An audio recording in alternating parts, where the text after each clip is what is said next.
حکومت اگر انتخابات کرانے میں سنجیدہ ہے تو تاریخ آگے پیچھے بھی ہو سکتی ہے، لیکن اس کے لیے آئینی ترمیم کرنا پڑے گی اور اس کے لیے پہلے حکومت کو اپوزیشن سے بات چیت کرنا ہوگی۔ پروگرام لائیو وداد شاہ زیب میں گفتگو میں پی ٹی آئی رہنما اسد قیصر نے حکومت کو بڑی پیشکش کر دی۔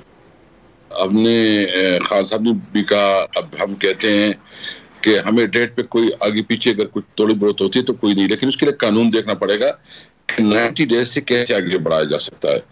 ہاں، اگر کوئی کنسٹیٹیوشنل امینڈمنٹ ہو اور اس میں ہمیں اسمبلی میں بھی جانا پڑے، یعنی اگر پہلے تو ہمارے ساتھ مذاکرات کرے، بیٹھے، یہ طے کرے کہ ہم نے الیکشن کرنا ہے، ہم جو ہے نا ہم بیسیکلی چاہتے ہوئے کہ الیکشن ایسا الیکشن ہو کہ کل کسی کو اعتراض نہ ہو کہ الیکشن فیئر اور فری نہیں ہوا۔ ہم چاہتے ہیں کہ فیئر، فری، ٹرانسپیرنٹ الیکشن ہو، جو ہارے وہ اپنی ہار تسلیم کرے، جو جیتے وہ اپنی جیت پہ خوشی منائے، مطلب اور ملک آگے بڑھے۔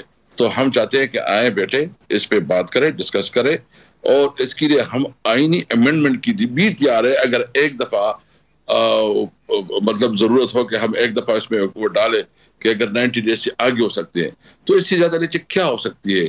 ہم تو سمجھتے ہیں کہ ملک کے اندر ابھی پولیٹیکل پولرائزیشن ختم ہونی چاہیے۔